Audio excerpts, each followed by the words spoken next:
Le secteur des transports est celui qui représente dans le monde la plus grande part des émissions de CO2. En marge de la conférence sur le climat à Paris, les experts du secteur se sont fixés comme objectif d'avoir au moins 20% de véhicules électriques à l'horizon 2030.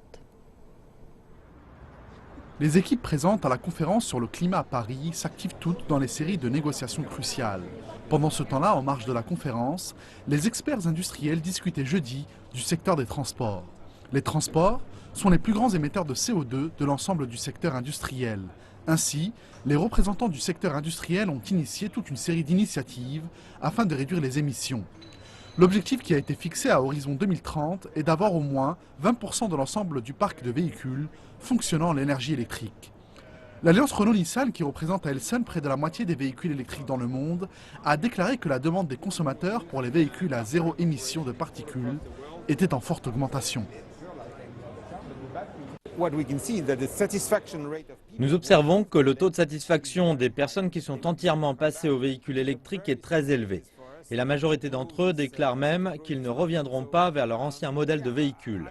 Il s'agit donc d'une base très solide pour accompagner la croissance de ce marché. Je pense réellement que le changement est en train de s'opérer, mais nous devons aller encore plus vite.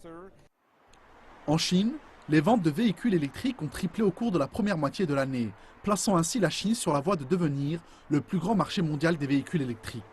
Le président directeur général du constructeur de véhicules électriques, BYD, rappelle qu'il est évident que la Chine occupe ce rang.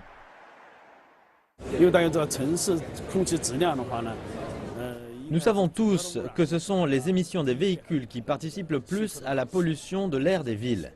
La réduction des émissions des voitures est donc un moyen très efficace pour lutter contre la pollution.